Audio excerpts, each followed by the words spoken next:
अस्सलाम वालेकुम social media की फैमिली, कैसे हैं आप सब लोग। उम्मीद है आप सब खैर व आफियत से होंगे। अगर आप अपनी ज़ुबान की चाशनी को बढ़ाना चाहते हैं, उसकी तासीर महसूस करना चाहते हैं और अपने रब की रज़ा हासिल करना चाहते हैं तो ये वाला टिप ज़रूर आजमाइए।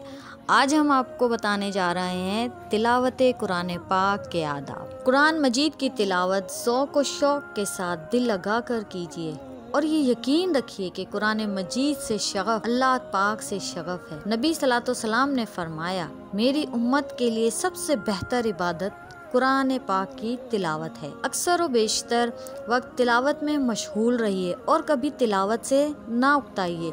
नबी सल्लल्लाहु अलैहि वसल्लम ने फरमाया, अल्लाह ताला का इरशाद है, जो बंदा कुरान की तिलावत में इस कदर मशगूल हो कि वो मुझसे दुआ मांगने का मौका ना पा सके तो मैं इसे बगैर मांगे ही मांगने वालों से ज़्यादा दूंगा। और नबी सल्लल्लाहु अलैहि वसल्लम ने फरमाया, बंदा तिलावत कुरान ही के ज़रिए अल्लाह ताला का कुर्ब हासिल कर सकता है। आप सल्लल्लाहु अलैहि वसल्लम ने तिलावत कुरान पाक की तरगीब देते हुए ये भी फरमाया कि जिस शख्स ने कुरान पढ़ा और वो रोज़ाना इसकी तिलावत करता रहा, इसकी मिसाल ऐसी है जैसे मुश्क से भरी हुई ज़ंबील के इसकी खुशबू चार सू महक रही है। सुभान अल्लाह। और जिस शख्स ने कुरान पढ़ा लेकिन इसकी तिलावत नहीं करता तो इसकी मिसाल ऐसी है जैसे मुश्क से भरी हुई बोतल के इसे डाट लगाकर बंद कर दिया गया है। कुरान पाक की तिलावत महज तलब और हिदायत के लिए कीजिए। लोगों को अपना गर्विदा बनाने, अपनी खुशहाली का सिक्का जमाने और अपनी दीनदारी की धाक बिटाने से सख्ती से परहेज़ कीजिए।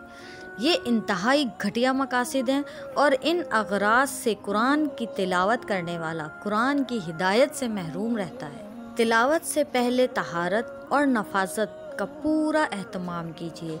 बग़ैर वज़ू कुरान मजीद छूने से परहेज़ कीजिए और पाक साफ जगह पर बैठकर तिलावत कीजिए। तिलावत के वक्त किबला रुख दोजानु होकर बैठिए और अगर गर्दन झुकाकर इंतहाई तवज्जो, यकसुई, दिल की आमादगी और सलीके से तिलावत कीजिए। अल्लाह पाक का इरशाद है, किताब जो हमने आपकी तरफ भेजी बरकत वाली है ताकि वो इसमें गौर व फिक्र करें और अकल वाले इससे नसीहत हासिल करें। तजवीद और तरतील का भी जहाँ तक हो सके लिहाज रखिए। हुरूफ ठीक ठीक अदा कीजिए और ठहर ठहर कर पढ़िए। आका सल्लल्लाहु अलैहि वसल्लम का इरशाद है, अपनी आवाज़ और अपने लहजे से कुरान को आरास्ता करो। नबी पाक सल्लल्लाहु अलैहि वसल्लम एक एक हर्फ वाज़ह करके और एक एक आयत को अलग अलग करके पढ़ा करते थे। और नबी सल्लल्लाहु अलैहि वसल्लम का इरशाद है, कुरान पढ़ने वाले क़यामत के रोज़ कहा जाएगा कि जिस ठहराव और खुशहाली के साथ तुम दुनिया में बना सवार कर कुरान पढ़ा करते थे, इसी तरह कुरान पढ़ो और हर आयत के सिले में एक दर्जा बुलंद होते जाओ। तुम्हारा ठिकाना तुम्हारी तिलावत की आखिरी आयत के करीब है। सुभान अल्लाह। ना ज़्यादा ज़ोर से पढ़िए और ना ही बिल्कुल आहिस्ता, बल्कि दरमियानी आवाज़ में पढ़िए। खुदा की हिदायत है। सूरह बनी इसराइल में अल्लाह पाक फरमाते हैं, और अपनी नमाज में ना तो ज़्यादा ज़ोर से पढ़िए और ना बिल्कुल ही धीरे धीरे, बल्कि दोनों के दरमियान का तरीका इख्तियार कीजिए।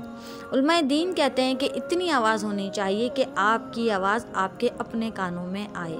यूँ तो जब भी मौका मिले तिलावत कीजिए, लेकिन सहर के वक्त यानी सुबह सवेरे के वक्त तहज्जुद की नमाज में भी कुरान पढ़ने की कोशिश कीजिए। ये तिलावत कुरान की फजीलत का सबसे ऊंचा दर्जा है और मोमिन के ये तमन्ना होनी चाहिए कि वो तिलावत के ऊंचे से ऊंचे मर्तबा हासिल करे। 3 दिन से कम कुरान शरीफ ख़त्म करने की कोशिश हरगिज़ ना कीजिए। नबी पाक सल्लल्लाहु अलैहि वसल्लम ने फरमाया कि जिसने 3 दिन से कम में कुरान पाक पढ़ा, इसने कतन कुरान को नहीं समझा।